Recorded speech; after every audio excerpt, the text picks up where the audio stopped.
I've always slept with white noise playing, a simple habit. A fan, a playlist of soft static, just something to drown out the silence. It was comforting, until it wasn't. It started a few nights ago.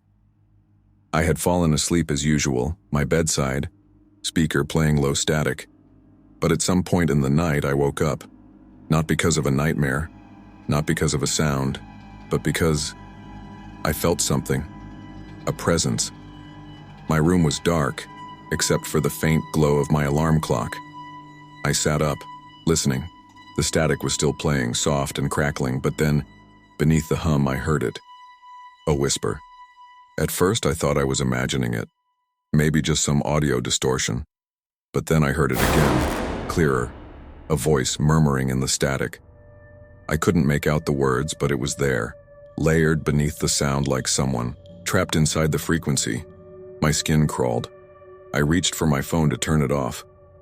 But the second my finger hovered over the pause button, the whisper stopped. The static went back to normal. I told myself it was just my mind playing tricks on me. Maybe I was still half dreaming.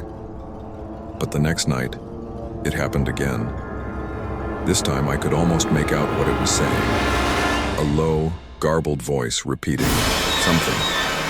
It wasn't English. It wasn't any language I knew. My heart pounded. I turned off the speaker and lay awake in the silence, too afraid to move.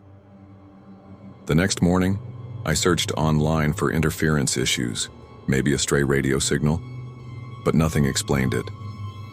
And then, on the third night, things got worse. I woke up to my speaker playing by itself. The static was louder than before, hissing and crackling like a detuned station.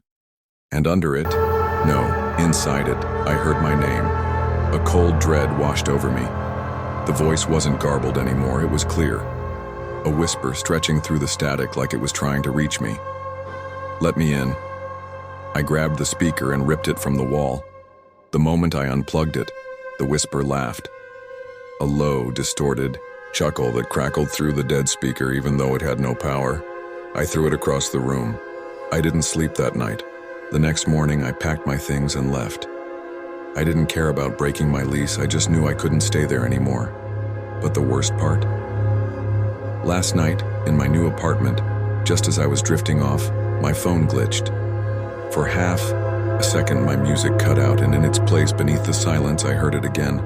The static, and someone breathing.